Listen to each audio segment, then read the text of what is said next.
For those of you who don't know, SerilDB is designed to be used both as a traditional database, so something that you would connect to on the back end. You'd build your API and your authentication logic, your application and business logic on that back end sitting in front of SerilDB. And SerilDB doesn't really have any access to the outside world. So that's a traditional way that SerilDB is designed to operate. And we have a number of differences between that traditional approach and the traditional approach and how we see it in SerilDB. But in addition to that, SerilDB can also operate as a backend. Some people call this a backend as a service, a web database, but it effectively enables people to connect directly to it from the web, from the front-end applications or client applications. And that brings with it a whole load more security implications and considerations and things that we have to watch out for. So as a traditional database, you can connect to SerilDB with full access, so as a root user, and that gives you access to reading and writing everything on the database. It's probably not the best way to go forward, but it is the initial way that you might set up some of the base configurations. We then have two levels, nested levels in SerilDB. In a traditional database, like something like Postgres, you may have a database. In SerilDB, we have a database which sits underneath a namespace. So a namespace you can think of as an organization. That organization might manage or have multiple children databases underneath it.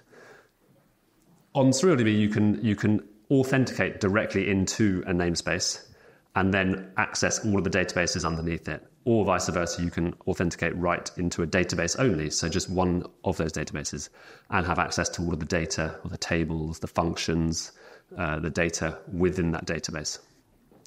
How you authenticate to these in these different levels is through JSON Web Tokens. So you can choose as a developer, as the builder of the application, whether you're authenticating which algorithm you're authenticating with for the web tokens. But effectively what you do, you sign in with either a username and a password, and that gives you a token back. And then that token is what you use for the subsequent queries to that level of authentication. Now, taking this one step further, on the web there are far more things you have to consider. So here we've introduced the concept of scoped user authentication. These scoped user authentication accesses have access to specific permissions that can be defined on documents and tables, on custom functions. And you saw these custom functions in the previous talk being used to kind of consolidate some of the logic in multiple places around the application. And then for individual fields as well. So you could say specifically, anybody who's accessing the database under this scope does not have access to these fields, or does not have access to read or write these fields. For each of these permissions policies, you have the ability to define select, so permissions on select, so reading data, and then for inserting for the first time, deleting or updating as well. Awesome. So how do scopes work? Effectively, a scope, when you're connecting directly from the client side, it gives you two functions: the ability to sign up or create a user, and the ability to sign into that user. So you don't have to define these at all. You could have none of these and actually define the logic yourself, or you can say the user can sign up, and then when we're signing up, we're creating a user field, a user record. That user record can have any data that you want on it. So effectively, you have the complete flexibility to create the authentication process as you want. And then the same thing for sign-in. So sign-in would typically be selecting that record that was created in the sign-up. Now, what SerilDB enables you to do is it enables you to work with other providers, OAuth or single sign-on providers, where you can go and you can use those platforms to create a record in the database, and then effectively, by authenticating into SerilDB with that token, you can understand whether that user has access and then what access they have, or what data they have access to.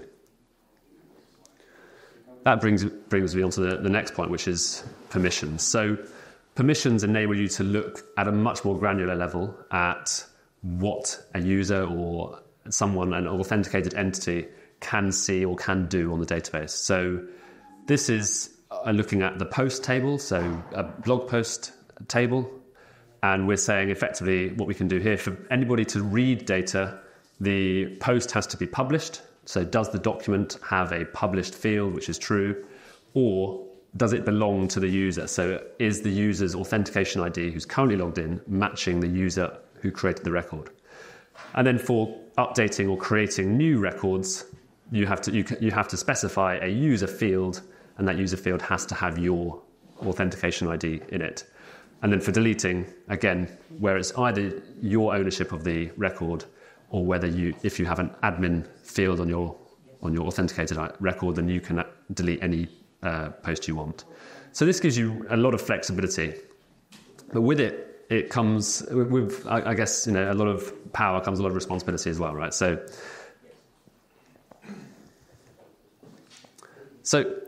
in SecureDB, over the last 6 months, we've been really focusing on security as a development practice, improving the way we work, the processes we use, and the methodologies, and improving how that works. So I'll take a quick look into some of these things as well. So the first things first, if you don't know SecureDB, it's one of the most widely used Rust databases out there. So Rust is a programming language that is becoming more popular as it aims to improve some of the processes that, or some of the issues that have been seen with languages like C and C++ and other languages like that. In addition, over the last few months, we've implemented nightly code-based fuzzing, and we'll talk more about that in a minute. We've implemented code supply chain auditing as well, and we're now publishing security advisories, and that's a really important step that I'll talk about as to why that is a big deal, especially for a company like us, which is early on in its journey. So why Rust? Now, I was talking to someone just before this talk, and actually, apparently Rust has some issues, and I'll talk about those in a minute. But effectively, Rust has a large ecosystem around the dependencies, and that enables users to easily implement and use dependencies that have been built by larger, bigger teams, bigger organizations, or well-known developers. And then it enables you to bring those in a dependency management system really easily. So it makes working with safe and trusted code much more easily than traditionally in other programming languages. The second thing, and this is the most important aspect of Rust, and it makes building a database much more easy, let's say, is that it aims for memory safety at compile time. So effectively, when you're writing Rust code, it tries to save you from a lot of the pitfalls that you may not have noticed in other programming languages. So accessing memory that may have been cleared since the first time it was created, or pushing arguments in that don't have access to the data or don't have ownership of that data. So therefore, you can't guarantee what that memory looks like further on down the function chain.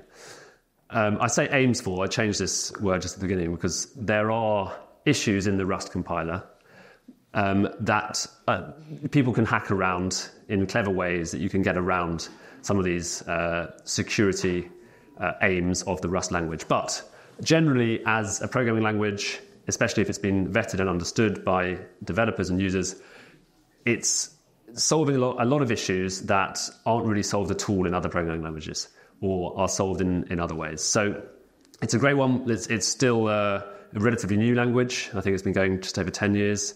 But it's got promise, and it's definitely safer than a lot of other languages out there. I think the other thing is, as a programming language, it's got a focus on performance and security. The whole premise of Rust is about that security around memory management, and that is where development and focus on new features goes. Does it solve everything? It definitely doesn't solve everything. At the end of the day, you can still introduce logic that works against aspects of the Rust memory management safety. You can introduce unsafe code, but it is a great start. So there are other issues. So in SecureDB, we make use of two libraries that are not written in Rust. The first one of those is, you may have heard of it, RocksDB. So it's a big, very popular C-based library built by Facebook and used in many platforms out there. for all kinds of things. So it's effectively an embedded storage engine that you can store data in a very simple way. The other C library that we use is QuickJS. So this is a JavaScript executor, very similar to what you might see in the browser. That is actually operating in the database. Now, there was recently a security bug found in SecureDB because of the way that you can access a bug sitting in the QuickJS library. So someone found a security exploit in QuickJS, and by using that security exploit, they can then access certain things in Rust. So as we move forward, we're looking at ways where we can effectively get rid of C and some of the issues that come with that in terms of the libraries completely out of our code base. And one of the things that we're building upon and betting big on is WebAssembly, and we'll talk a bit about that in our conversation later on. So what is application fuzzing? This is something that probably everyone should use, but not many people do. Let's put it that way.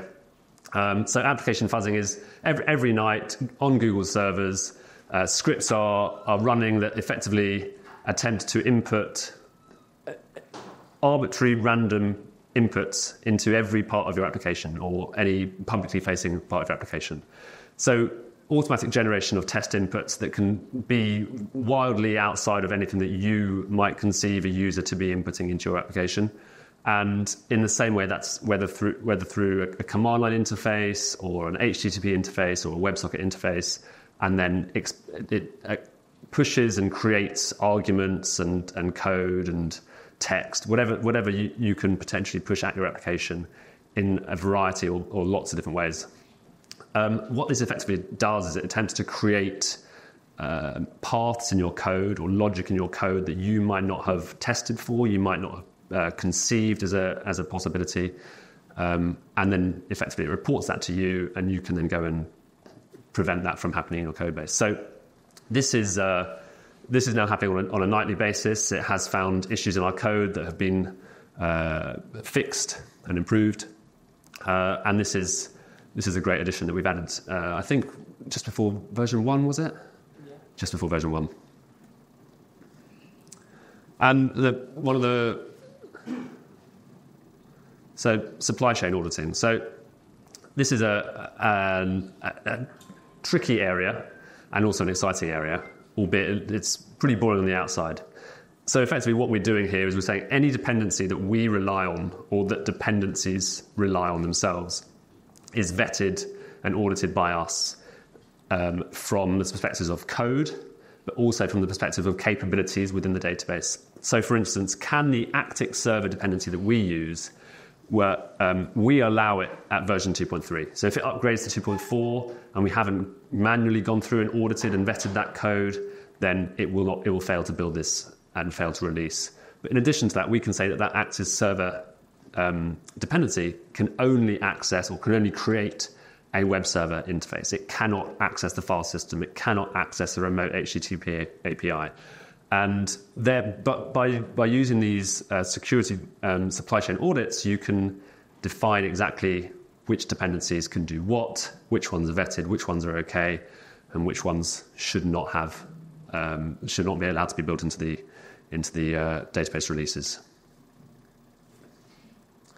So what's new? So 1.20 of SecureDB came out a couple of weeks ago now.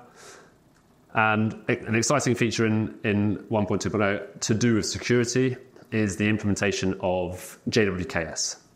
So these are effectively the ability to integrate better with third-party authentication platforms where the authentication details, parameters are controlled, maybe revoked or updated by that third-party platform. Now, we'll talk a little bit more about this and why that has benefits over the current, the only implementation around JWTs in SecureDB. But this is really exciting. This enables us to support third-party providers who want to revoke those tokens or revoke access to a database and enable authentication outside of the scope of what SecureDB previously offered. So where to next? So I'd love to invite up Gerard, our senior security engineer, A lot of this stuff you see here has been implemented by Gerard, and our senior platform engineer, Salvador, to talk about a whole range of things. The first question I've got, so JWKS was an idea of Gerard's to add in, and it's the first of many as we work on and improve the authentication and the interoperability and integration with other platforms. But for the audience, what is the real benefit of JWKS over the traditional tokens that we had, or we still have, but the other option in the database for authenticating? Yeah, so first of all, it was my idea to work on this, but in reality, it was something that came from the community that a lot of people were asking us for. And the reason was because of the benefits that you are asking about, no? Previously to this feature existing, you could, in SurrealDB, define a token. And defining a token means defining, let's say, either a secret or a public key that you will use to verify that a JWT is signed by somebody you trust. And once you verify that, you can trust the claims that are made in the token, like this user is this person, we have verified their email, and they have access to these things. So that you could do before this feature.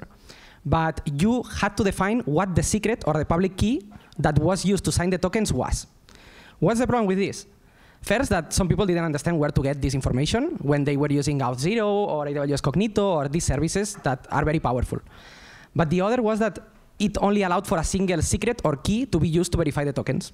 And these services, because they are really powerful, they are really mature, they use multiple keys that they can use to sign these tokens. And this is first for availability, but second for security. This allows them to know that you are trusting all the keys that they can use, so if one is compromised, they can rotate it, and they know that because you trust the others, your service will still work. And before, when you had to specify the value of the key, you could not do that. So you were using a single key, and if, for example, you were using Auth0, and Auth0 was compromised, and they would rotate the keys, the authentication of your service would stop working. So this, of course, had an impact on reliability. And now that you use JWKS, you point to an endpoint that is offered to you by Auth0. So this improves usability a lot, because when you are following the guide to integrate with Auth0 or AWS Cognito, any of those services are more or less the same. You just provide, when calling define token, the URL given to you by the authentication service, and you are set. You don't need to worry about what encryption algorithms are using to sign the token. You don't need to find the value of the token and know how to provide it to SurrealDB. So you have all of that. But also you have the security and reliability benefits to know that whenever they suffer a compromise, you will not be affected because they will revoke the key. You will know that the key is being revoked by dynamically polling this endpoint, and you will stop trusting the tokens that were issued before the compromise, that they could be potentially compromised. And also, reliability will not be impacted because you will be now trusting the new secret that is being used to sign the tokens. So it improves that as well. I guess, where do we go from here? Right? What's the next step for improving the integration, the interoperability with third-party authentication providers, other platforms, single sign-on, things like that? That's a very good question. There is two directions that we can go from there. First, we wanted to improve how we integrate with third-party authentication services because of the gaps that SurrealDB has today. SurrealDB allows, like Toby has explained, for a lot of flexibility to provide authentication without having a dedicated backend for it, just in the database, which is already, I would say, really cool. But of course, there are many things that a developer might want to provide in the areas of authentication and authorization that SurrealDB does not offer today, at least, by default. So we wanted to improve how you integrate with these providers. With this, we allow you to integrate with many very powerful providers that would allow you to do almost anything. But for example, some people are asking to integrate with some simpler identity providers, like, for example, login with GitHub. The thing is, for example, GitHub offers a OpenID Connect workflow based on Auth 2.0. The thing is that GitHub does not allow you to customize the claims that are in the JWT that it provides at the end of the authentication. And what this means is that it cannot be used with SurrealDB today, because SurrealDB expects some claims to be on the token. So we would like to be more flexible on that, to allow users to authenticate to SurrealDB with almost any authentication provider that we believe meets some security standards. But for example, it would be great to be able to authenticate with some social identity providers like GitHub, Discord, Facebook, these sort of things. This is on the end of integrating with external authentication providers. But also, I spoke about the gaps that SurrealDB had that we wanted to improve on. And we would like to take those identity providers that we are telling users to rely on when they have some more advanced security use cases, and take the features that we see that most users want, and that would be not that much work for us to include in SurrealDB, so that less and less users have to rely on third-party authentication services, so that they found what they need with, to fulfill the needs of authentication and authorization within SurrealDB. This would include, for example, the ability to revoke tokens. Right now, we issue tokens, and you can revoke all of the tokens, but you cannot revoke today an individual token that is issued by SurrealDB when you do a sign-in. And of course, this is something that we would like to offer as soon as possible. This is an example, just. I'd just like to say, if you've got any questions, then yeah, go for it. Where's the mic? Oh, catch mic. Oh, no, here. Awesome. So as we talk about anything to do with security or platform, or to be honest, anything you want to ask, but feel free to put your hand up, and we'll jump to your question. So yeah, go for it. Yeah, I wanted to ask about the token. For example, I have one browser application, JavaScript application that has a token, and this token has a signature for the root access to my database, for example. Is that any possible way to block or limit the token? For example, I recently had an issue with GVT token, which is I had authorization for the root access to my database, and then from my users table, for example, I deleted the user, but the token is still in the web browser. Is there any possible way to block the token or limit the permissions? So if we are talking from a security perspective, what you can do today with SurrealDB, so for example, if you say, I lost the token, so I have a security incident, you can rotate the secret that is used to sign the tokens. This means that you will stop trusting all the tokens that you have previously issued, including this one. If it were a token for a root user, you can rotate just the secret that is used to issue tokens for system users. So for example, you would not revoke the tokens for your application users. You would just revoke the token for database users. They would just need to log in again, which would not be a big deal. If you wanted to revoke a specific token that you have issued to a specific person for whatever reason, you could do that in a bit of a hacky way using table permissions, because as Toby has shown, you can do any custom logic on table permissions. So you could say, if it's that person, don't let them in, and then either just wait for the token to expire or revoke all the tokens. But this is, of course, very hacky. We don't like that. So one thing that we want to introduce as soon as possible is the GTI claim, which is a random identifier. It's just a claim on all the tokens that SurrealDB would issue that would be a randomly generated string. That's it. So that would allow you to create, if you want it, a sessions table in your database that you check against, and you can have an allow list or a deny list, let's say a blacklist of tokens that you would disallow. So it would be as simple as, in your permissions logic, check that table. And that would be clean. Just revoking a token would be adding the randomly generated identifier for the token on that table, and the token would be revoked. So that's where we want to go. That answers the question. Yeah. Cool. Awesome. Any other questions before you? Yeah, go. Yeah, I have a very good question. You said you do polling for quick and easy. Like I said, I have a very, very quick question. You said you do polling for the books. Oh, you said you do polling for the tokens themselves, though. Is that long polling or short polling? Sorry, I said polling, it is not true. So when you get a token, so I try to simplify it, but it was a mistake. Okay, so you get a JWT. The JWT has the header and the payload. And the header, it has it's a header called key ID, which is the key identifier, which identifies the JWK object that contains the cryptographic elements that were used to sign the key. So this JWKS endpoint contains a lot of JWK objects. So every time that you receive a token with a new key identifier, and this token has the claim that, it complicates a lot explaining it well, but that claim contains the name of the token that you have defined as a JWKS, what SurrealDB will do is fetch, so either fetch the JWKS from the local cache, or if this key identifier is the first time that it sees it, it will fetch it remotely from the endpoint. And so the cache has a lifetime that you can configure, and also it has a maximum frequency which it can poll to avoid denial of service attacks. But that's basically how it works. So we request it on demand. Okay, so it's in some respects it is kind of like short polling, because it is a frequency to when you actually request or fetching that data in itself. Yeah, but it's not polling in the sense that we do not do it at regular intervals, but yeah. Oh, okay. Yeah, it's like We do it on demand. within fixed intervals. It's usually event-driven. No, so the lifetime is the minimum interval at which you will do the polling. But if you get no requests for this key identifier, you will not even fetch the. Yeah. I'm my bad. You said time interval, not event. Yeah. Okay. So thank you. No, of course. It was my bad for simplifying. What does SerialDB have around at the moment for query auditing and kind of availability of checking to see what users do within the database in a post-breach compromise scenario? Interesting. So query auditing generally in our cloud platform when we launch it, or generally in the database, or what you've got planned for the cloud? That brings us on to a much bigger topic, right? Which is we'll come on to that next. So don't talk about the cloud. Just talk about the product, I guess. So for auditing the query that's passed in, effectively everything's passed. So this relates a little bit to one of the big questions we get on Discord and online, which is how does SQL injection work with SerialDB? It's kind of related. So in SerialDB, every single query that you push into the database gets pushed through the traditional query engine that you will find in any other database, but it also gets pushed through the security, and if you're a scope user, for every single row and every single field.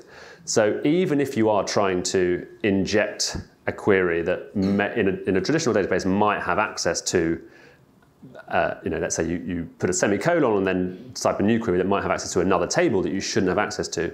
In SerialDB, that is handled as a completely separate query with its own set of rules and permissions. So if this answers the question on the very basic sense, the authentication rules engine, unlike other databases, is happening on every single statement within the query.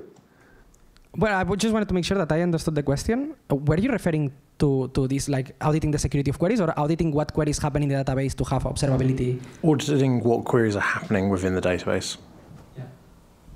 That's an interesting one. It's something we are discussing for the cloud specifically because, of course, we want to have visibility into what's going on in there. So there are different implications on depending on how you implement it. So the obvious one is just log everything, and then you have visibility into what's going on, but that has a big penalty on performance. There's also in terms of what's currently happening on the database, not after the fact, but while it's happening, because queries may take seconds, minutes, and it depends on what you are running. So we were discussing and introducing visibility into active queries, for example, you could show what queries are currently running. And then for the cloud specifically, we want to provide different security features, one of them being audit logs. And that would include activity on the control plane, especially around security stuff or administrative or admin staff activity. But then also on the data plane. And there we still need to decide what we want to include because, again, it has performance implications. But this is an active conversation that we are having and that we want to get it right. And especially with regards to authentication, we also want to have some management capabilities on the token. So right now we are issuing tokens, but we are not able to inspect what tokens we have issued, to whom, when. So this is something that we would also like to eventually provide, because what I talked about, we will have this unique identifier that will allow you to build a sessions table where you will be able to revoke tokens. We would like that this is something that you someday don't have to do yourself, that we provide out of the box. You can enable, and you have some session token management capabilities built in within SerialDB so that you can see what is going on with regards to authentication also. Cool, thank you very much. Any questions? So observability is an exciting topic. Sorry, it's not really on security. Would you consider baking in OpenTelemetry support in the database? Normally it's done in the application, but I just, so that might be an exciting feature to enable. You give it Honeycomb API token, and, logs are sent into the separate thread and then uploaded to the upstream platform. Yeah, we have it already.